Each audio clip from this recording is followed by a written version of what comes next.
তিনি যে নেয়ামত দান করেছেন, ইসলামের নেয়ামত, ঈমানের নেয়ামত, এই ইসলাম এবং ঈমান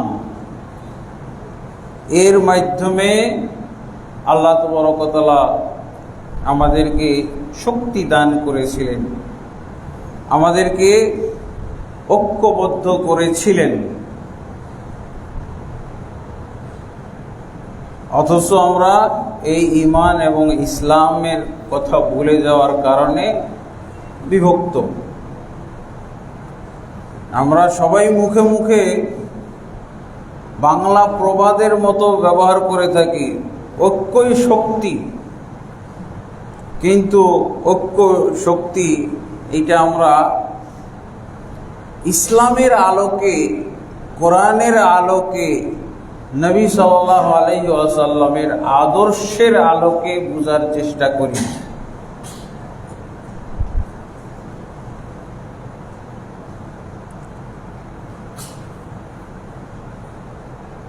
আল্লাহ রাসূল সাল্লাল্লাহু আলাইহি ওয়াসাল্লাম কিন্তু মুসলিম জাতিকে কাফের জাতির মধ্যে এসে তাদেরকে ইসলামে দীক্ষিত করেছিলেন দাওয়াত দিয়ে। এই কোরআনের দাওয়াত দেওয়ার মাধ্যমে তাদেরকে তিনি কুফরি থেকে, শিরক থেকে, পৌত্তলিকতা থেকে, মূর্তি পূজা থেকে বের করে, জাহেলিয়াত থেকে, অন্ধকারাচ্ছন্ন সেই সমাজ এবং পরিবেশ থেকে বের করে ইসলামের আলোতে তিনি নিয়ে এসেছিলেন। আর কি করেছিলেন? বিভক্ত জাতিকে ঐক্যবদ্ধ করেছিলেন। বিভক্ত জাতিকে তিনি ঐক্যবদ্ধ করেছিলেন। এমনি তো আমরা ঈমান ছাড়াই, ইসলাম ছাড়াই বলে থাকি, কি বলে থাকি? ঐক্যই শক্তি। এর সাথে যদি ঈমান যুক্ত হয়, এর সাথে যদি ইসলাম যুক্ত হয়, তাহলে কি হবে? সেই ঐক্য হবে অপরাজেয় শক্তি এবং স্থায়ী শক্তি। কিভাবে স্থায়ী হলো? 1924 সাল পর্যন্ত রাসূলুল্লাহ সাল্লাল্লাহু আলাইহি ওয়াসাল্লাম যে মক্কা বিজয়ের পর থেকে, বা ইসলামের যে কুফরির উপরে বিজয় দান করেছিলেন, আল্লাহ তাবারক ওয়া তাআলা তার দাওয়াতের বরকতে মুসলিম জাতিকে যে বিজয় দান করেছিলেন, সেই বিজয় এবং সেই ঐক্য কতদিন ছিল? 1924 সাল পর্যন্ত, মানে উসমানী সাম্রাজ্য পতনের পূর্ব পর্যন্ত। দেখেন কত ঈমানের মাধ্যমে, ইসলামের মাধ্যমে যদি ঐক্যবদ্ধ হওয়া যায়, যদি বিজয় অর্জন করা যায়, সেটা স্থায়ী হয়। স্থায়ী হয়। কতদিন স্থায়ী হইল? এরপরে আর আমাদের খালি ওই জিকিরটাই থাকলো, ঐক্যই শক্তি, ঐক্যই শক্তি, ঐক্যই শক্তি, এই কথাটাই খালি আমরা বলে যাচ্ছি, কিন্তু এর কোনো বাস্তবতা আমরা পাই না। তবে ঈমান ছাড়াও, ইসলাম ছাড়াও যদি ঐক্যবদ্ধ হওয়া যায়, সেটার দুনিয়াবি ক্ষেত্রে ফলাফল পাওয়া যায়, পজিটিভ ফলাফল পাওয়া যায়, তাই না? বাংলাদেশেই আমরা দেখলাম 5ই আগস্ট, দেখলাম না? ঐক্যবদ্ধ। আর এই দিনই আমরা বুঝতে পেরেছি যে এই যে আমরা এই ছেলে খেলামি ঐক্য করে থাকি, সাংগঠনিক ঐক্য, আসো আমরা 1000 জন মিলে ঐক্যবদ্ধ হই, আসো আমরা 5000 জন, আমরা 5 লাখ মিলে ঐক্যবদ্ধ হয়। ফালতু ঐক্য এগুলো এই ছাত্ররা ঐক্যবদ্ধ হওয়া শিখেছে, এইভাবে শিখে। এটা সবক। কিসের তোমার ঐক্যবদ্ধ? এই সাংগঠনিক ঐক্যবদ্ধ, 100 ঐক্যবদ্ধ, 100 ঐক্য। কি এগুলো আলতু ফালতু ঐক্য?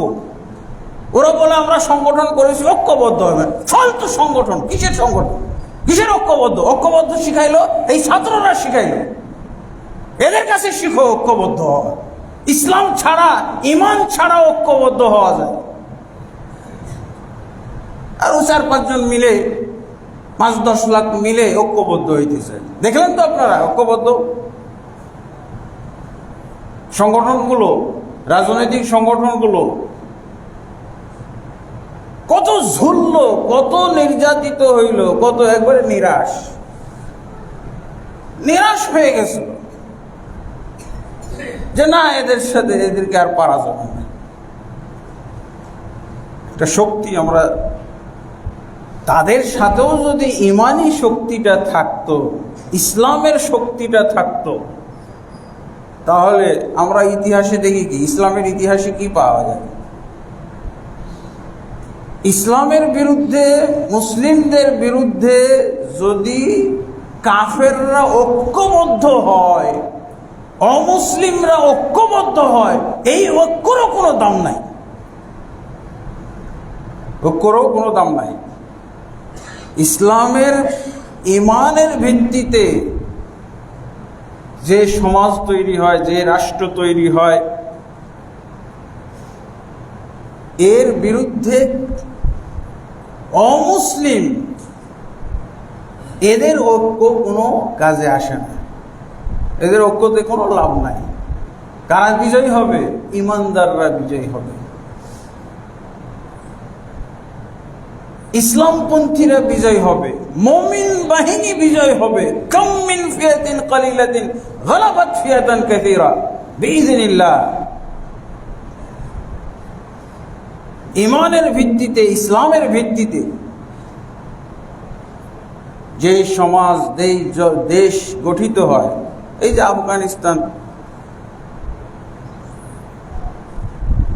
আফগানিস্তানে যে তারা যে একটা রাষ্ট্র গঠন করলো, যদিও অনেক ভুল আছে, কিন্তু তাদের তাওয়াক্কুল আছে, তাকওয়া আছে। যদিও ভ্রান্ত আকীদা, যদি আকীদার মধ্যে গলদ আছে,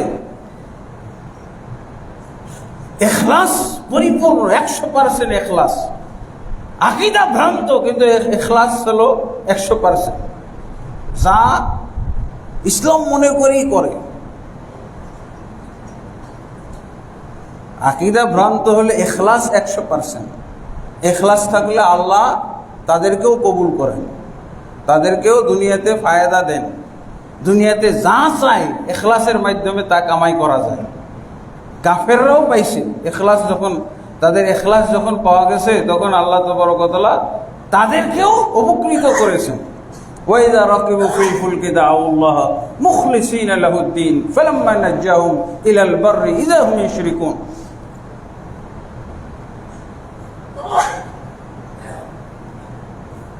কাফেররা যখন নদীর সফরে বের হইত, স্টিমারে থাকতো, জাহাজ, নদী সফর, সমুদ্রের সফর থাকতো, আর যখন তুফান আসতো, ঝড়, তারা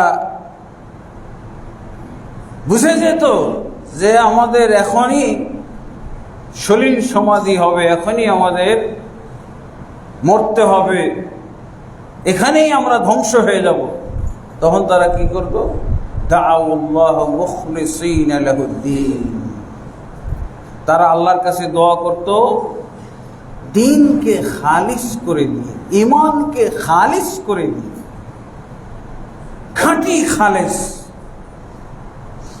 ইমানকে খাঁটি খালেস করে দিত।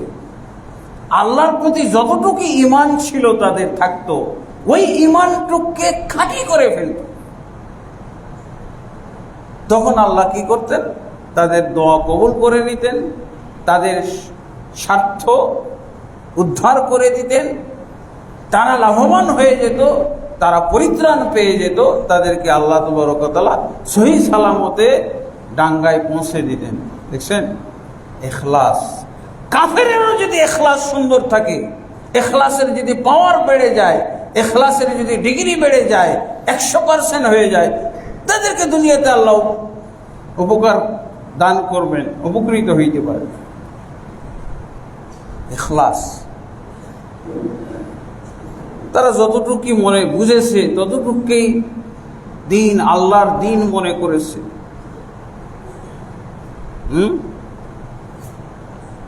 তাদের ইখলাসের মধ্যে এটাও আছে, আহলে হাদিস মেরে সাফ করে দাও, এটাও তাদের ইখলাসের মধ্যে আছে। এরা হলো বাতিল ফেরকা, এরকম একটা ভাবসা। ইখলাস, ইখলাসের বলে বলিয়ান, তারা ইমানের বলে বলিয়ান, যদিও এর মধ্যে ভ্রান্তি আছে, বেদাত আছে, শিরক আছে, কুফরিও আছে, হয়তো তারা বুঝে না। আল্লাহ এর মধ্যেই বরকত দিয়েছে। আল্লাহ তাদেরকে পরাশক্তির মোকাবেলায় বিজয়ী দান করেছে। এখন সেই তাদের দেশে যাই করুক না কেন, যাই করুক না কেন, কেউ নাক গলাইতে আসে না। তারা আলহামদুলিল্লাহ ঐক্যের মাধ্যমে, ঐক্য শক্তি, ইমান ছাড়াও, ইমানদারদের বিরুদ্ধে, ইমান ছাড়া লোকদের ঐক্যবদ্ধ হইলে কি হয়? ফল আসবে, তো ফল আসবে। এর নাম হলো ঐক্যবদ্ধ। ছাত্র সমাজ যেটা দেখাইছে, সব সংগঠন, কোনো সাংগঠনিক পরিচয় নেই, সবাই রাস্তা নেমে এসেছে, সবাই রাস্তা নেমে, এর নাম হলো ঐক্য, ঐক্যবদ্ধ। আপনি যেটাকে বলতেছেন ঐক্য, ঐক্য নম্বর 100, এটা 100 নম্বর, ঐক্য নম্বর 200, এগুলো দিয়ে কিচ্ছু হবে না। আল্লাহ রাসূল সাল্লাল্লাহু আলাইহি ওয়াসাল্লাম একটা সিস্টেম বলেছেন যে ঐক্যবদ্ধ হইতে হয় একটা নেতৃত্বের আন্ডারে, একজনের আন্ডারে। সহিহ মুসলিমের হাদিস, রাসূলুল্লাহ সাল্লাল্লাহু আলাইহি ওয়াসাল্লাম বলছেন, মান আতাকুম আমরুকুম জামিউন আলা রাজুলিন ওয়াহিদিন। আল্লাহ রাসূল সাল্লাল্লাহু আলাইহি ওয়াসাল্লাম বলছেন যে তোমরা যখন একজনের নেতৃত্বে, রাজুলিন ওয়াহিদ, একটা আমাদের মাদ্রাসাগুলোতে তো ভালো লেখাপড়া হয় না, আরবি তেমন শেখানো হয় না, তেমন আরবি শিখতে পারে না, তারপরও তো আমরা বুঝি হাদিসের ভাষাটা কি? ঐক্য হইতে হয়। মুসলমানদের ঐক্য হবে কি? আলা রাজুলিন ওয়াহিদিন, একজন ব্যক্তি, রাজুলিন ওয়াহিদিন, একজন ব্যক্তির নেতৃত্বে ঐক্যবদ্ধ। এই অবস্থা যদি মুসলিমদের থাকে, তাহলে এইটাকেই বলা হবে জামাত, এইটাকেই বলা হবে ঐক্যবদ্ধ, এইটাকে বলা হবে শক্তি, মুসলমানদের শক্তি। আর আলা রিজালিন কাসীরিন, এটা কোনো জাল হাদিসও নাই যে তোমরা ঐক্যবদ্ধ হবে বহু মানুষের নেতৃত্বে, বহু আমিরের নেতৃত্বে, এটা কোনো জাল হাদিসও নাই। ইবলিসের হাদিসে আছে, বলছে ঐক্যবদ্ধ, তো তুই এতজনের নেতৃত্বে কেন? এতজনের নেতৃত্বে ঐক্যবদ্ধ হওয়া যায়? ফালতু কথাবার্তা, কুসংস্কার এগুলো, এগুলো ঐক্যের ক্ষেত্রে কুসংস্কার, মূর্খতা, অজ্ঞতা। এই ছাত্ররা বুঝিয়ে দিল ঐক্য কাকে বোঝায়। এখন সবাই তাদের কাছে অসহায়, সব সংগঠন এখন তাদের প্রশংসা করে, সব ঐক্যওয়ালারা প্রশংসা করে। এটাই আমরা সারা জীবন বুঝাইতে চাচ্ছি যে এই যে তুমি যে একটা ঘরের মধ্যে কয়জনকে নিয়ে ঐক্যবদ্ধ করো, এটা ঐক্য নয়। সবাইকে নিয়ে ঐক্যবদ্ধ হইতে হবে। ইসলাম হলো এমন একটা দিন, এরকম একটা দিক নির্দেশনা দিয়েছে, ওয়াতাসিমু বিহাবলিল্লাহি জামিআন ওয়া লা তাফাররাকু। আল্লাহ বলছেন যে তোমরা আল্লাহর রশিকে সবাই মিলে মজবুত করে ধারণ করো। ওয়ালা তাফাররাকু, খবরদার তোমরা বিভক্ত হয়ে যাও না, খবরদার তোমরা দলে দলে বিভক্ত হয়ে না। তা আলহামদুলিল্লাহ, এখানে আল্লাহ রাসূল সাল্লাল্লাহু আলাইহি ওয়াসাল্লাম আর কিভাবে বুঝাবে? ঐক্যবদ্ধ হইতে হবে আলা রাজুলিন ওয়াহিদিন,